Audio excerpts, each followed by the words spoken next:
talk about the big story back home. After featuring in SEBI's list of suspected shell companies, Kumar Infra and some other firms have approached the Securities Appellate Tribunal against SEBI's restricted trading order. Remember, SEBI had said that trading in shares of the 331 suspected shell companies would be restricted to just once a month.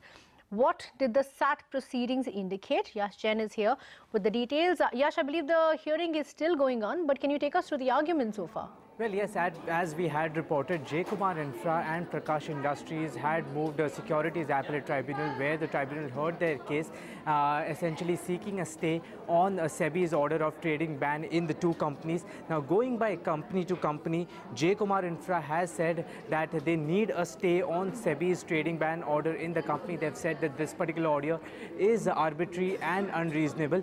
Talking about the second company, Prakash Industries, they have said that the order passed by SEBI, MCA, which is the Ministry of Corporate Affairs, as well as exchanges, has been passed without any sort of independent or detailed verification of these 331 identified companies. Now, SEBI has said that they've of course passed this order, but they haven't concluded that these are 331 shell companies. They have said that MCA has identified suspected shell companies, and there would be further investigation into the operations of these companies to come up with a final conclusion if these companies qualify as shell companies. The hearing is still going on, and we'll keep you updated as to what is the final order, if there is any interim stay given to these two companies or not. Yash, very quickly, there's nothing been observed from SAT yet, right? Nothing as of now, but the hearing is currently underway, so we'll get more updates and we'll keep you updated as soon as we have anything incremental on this.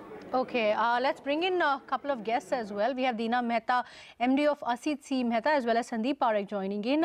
Sandeep, a quick question to you. There's a line that was flashing on our screen just a short while ago. SAT has observed in the initial round, of course, the hearing is still going on and there is no interim stay given yet, but SAT had observed that before any action was taken, there should have been a round of consultation. That is what SAT has said to SEBI. Come in on that point. No, so see, there are two types of cases. One is cases in which SEBI passes an order without hearing that party, because it's so urgent that an order has to be passed so they don't create mischief immediately.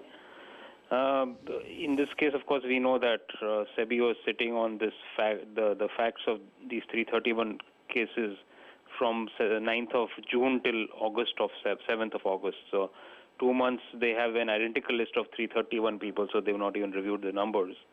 So that's the first way. The second is you pass a regular order which describes the regular practices of natural justice, which is you first ask whether a person has committed a wrong, give an opportunity to that person to reply, and only then you pass an order against that. So in this case, neither of the two modes have been used. They passed a fatwa and there's kind of no recourse. So that's the point that SAT is making, that you need to know under what law of regulation that the action has been taken, and that natural justice should have followed before the action was taken. We have Deena Mehta also joining in. Deena, quickly come in on these 2 points that SAT has observed. Of course, the hearing is still going on now, but the point that they have made is natural justice should have been followed, and they want to know exactly under what regulation this action has been taken. Come in on this point. I mean, it goes without saying that natural justice is a must. It is the law of the land that a person who is being subject to any punitive action should be given a chance to explain his stand. So far as the other this is concerned, SEBI has enough powers to do anything and everything so far as the markets are concerned. It's not very difficult for SEBI to say. They can always say it is in interest of the market. Section 11 can be applied. So about that, I am not, of course, if they have not told which section, then they need to tell, which they can always tell. But I think under natural justice is a bigger point, which, they would have to give them some kind of hearing before taking the action. So, there is a good chance that, stay could be lifted till something is done, but it remains for us to see what SAT will say. And still SEBI's arguments are going on. So, if they have got something, they present any proof that the entire market is endangered, then only, some some action can continue. Otherwise, there could be relief also. So a lot depends on what SEBI has to say. Okay, we have Mr. Gupta also joining in. J.N. Gupta, ED, former ED of SEBI and Managing Director at SES Services. Mr. Gupta, do you believe that there is a case for these companies to have an interim stay in this matter?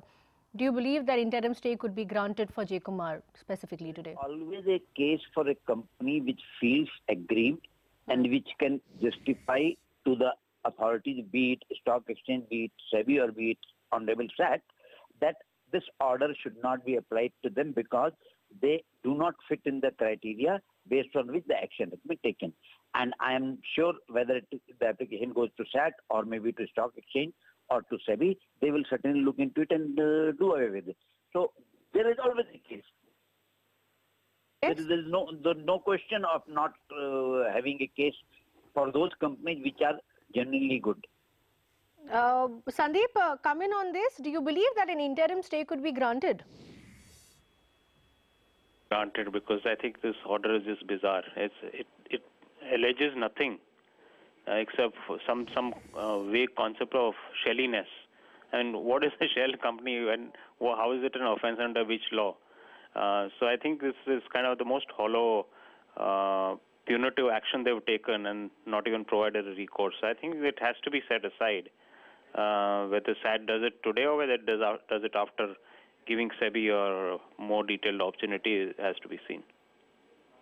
That there should be enough evidence for them to set aside the case. Again, just to apprise our viewers, the hearing is still going on and the arguments are being presented as we speak. But Mr. Gupta, come in on this, and also I wanted to get your point on the observation made by SAT that the process of natural justice should have been followed before any decision was taken. What should that have been? See, I agree that whenever you pass an order, a process of natural justice has to be provided, but the law always provides for some sort of interim measure. That is one. Secondly, I myself do not see it as an order because there is no order for anything. It is only a mechanism to hide and enlighten the surveillance mechanism in the stock exchange. It is like this, that stock exchange moves a security from A to B category or trade to trade category or whatever it may be. So I would rather see it as a mechanism to reduce the risk and increase the surveillance. Now, in the process, if somebody feels aggrieved, they can always, because it isn't, whether I name it as an order or an instruction, but anyway, it is an action which has caused some sort of grievance to a party, and that party which is aggrieved has every right to approach the law, whether it is SAT or stock exchange or SEBI. So there is no two opinion about it, that those who are aggrieved can always move, but I would not say that it is an order. It is some sort of a step, preventive step, rather than. But Mr. Gupta, this is still something that has been a statement that has been made, which is enforceable, right?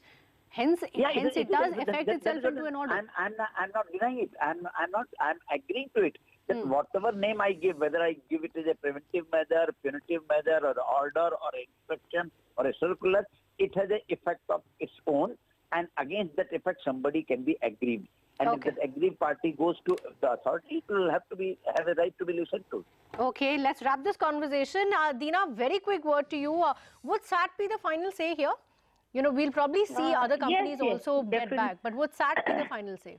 Yes, definitely. SAT, if it orders that, a stay is to be granted, then the next course of action is only Supreme Court. Yeah. Then SEBI has to go to Supreme Court to, validate its stand. So I think that for the temporary time at least, SAT would be the final authority, because as it is, SEBI has talked about investigation and all that. So if it were to go higher up, they would have to do all these things. So I think for the interim stay, SAT should be good unless SEBI wants to fight and go to Supreme Court. Okay, Dina Mehta, Sandeep Parekh and Mr. Gupta, thank you so much for joining in. Of course, the hearing is still going on. So once there is a order or at least a direction on where the case is headed, we would request our guests to join in once again. Thank you so much for joining in. But